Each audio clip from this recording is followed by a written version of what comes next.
আসসালামু আলাইকুম রহমতুল্লাহি ওয়া বারাকাতুহু। আজকে রাতের নতুন রেসিপি আসছে। আমি ডিম দিয়ে আলু ভাজি করব। আমি আগে আপনার পেঁয়াজ কাঁচামরিচ দিয়েছি, সাথে ডিম দিয়ে দিয়েছি একসাথে। আমি এটা ভালোভাবে ডিমটা ভেজে নিয়েছি। এখন আমি আলুটা দিব। আলুটা দেওয়া হলেই আমার ভাজিটা বেশি লাগবে না, 5 মিনিট লাগবে, হয়ে যাবে। এখানে আমি আলুটা গুছিয়ে গুছিয়ে কেটে রেখেছি, দেখেন কি সুন্দরভাবে। এখন আমি এখানে দিয়ে দেবো, কোনো মশলা ইউজ করবো না, সেটা একটু সাদা পাকাবো।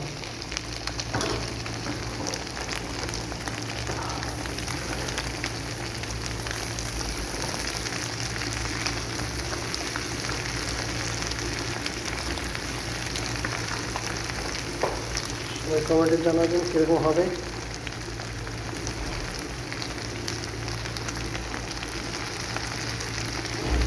শুধু আলু ভাজি ডিম দিয়ে।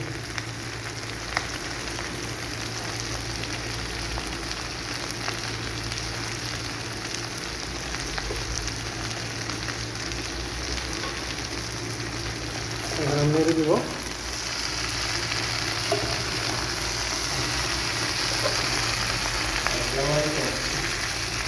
সুন্দর গ্রাম এসছে।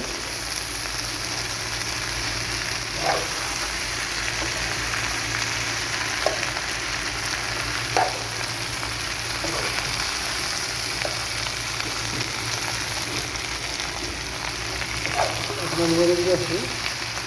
আমার কড়াইটা দেব, আমার কড়াইটা ছোটো ফেলে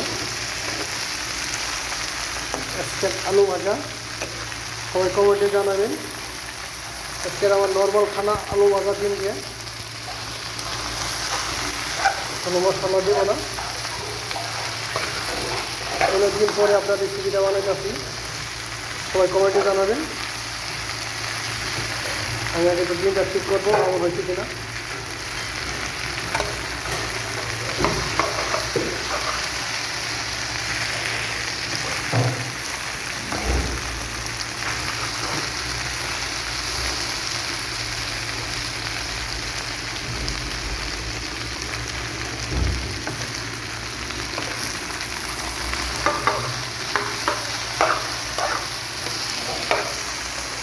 দেখেন আমার বাড়ির কালারটা খুব সুন্দর হয়ে গেছে।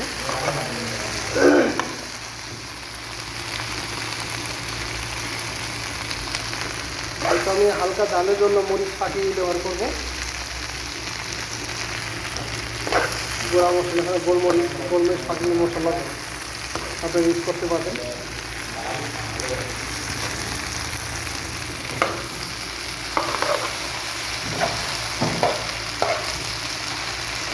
হালকা মশলা দেবে।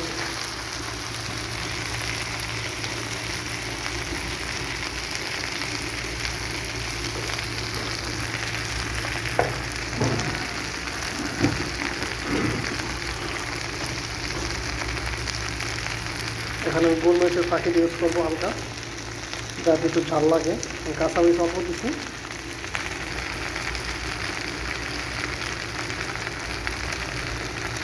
টেস্টের জন্য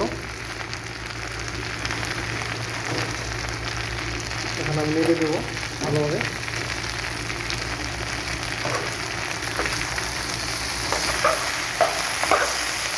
বাকিটা হয়ে গেছে গা, যেহেতু আমি চিকেন অয়েল খাচ্ছি।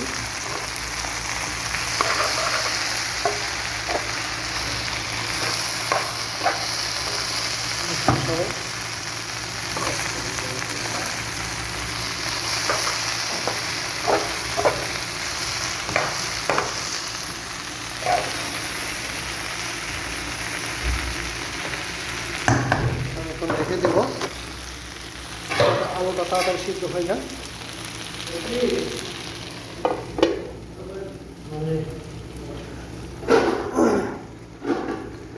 70% হয়ে গেছে। আমি ঢেকে রাখছি যাতে আলুটা ভালোভাবে সিদ্ধ হয়, খেতে টেস্টে লাগে, কাঁচা যাতে না থাকে। আপনারা দেখতে থাকেন। আর আমি তো আপনার ভিডিও ফুল দিতে পারি না, আপনারা সবাই বলবেন কমেন্টে, ইনশাআল্লাহ আগে ফুল ভিডিও দিব।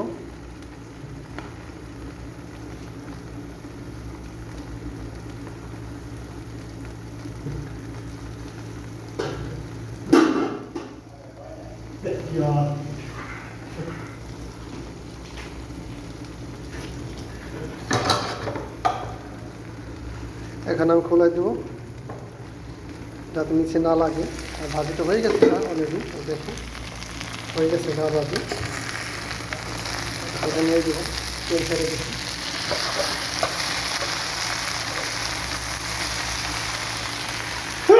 আলহামদুলিল্লাহ আমিন। তো সবাই কমেন্টে জানাবেন এরকম একটা আমার নতুন রেসিপিটা, ডিম দিয়ে আলু ভাজি। হয়তো কার কাছে প্রিয় লাগবে, আমার কাছে প্রিয় লাগবে। অনেকদিন পরে রেসিপিটা বানাই, যখন নিজেও খাবো ইনশাল্লাহ। সবাই কমেন্টে জানাবেন। আর ভাজিটা হয়ে গেছে। তো সবাই ভালো থাকেন। আসসালামু আলাইকুম ওয়া রাহমাতুল্লাহি ওয়া বারাকাতুহু।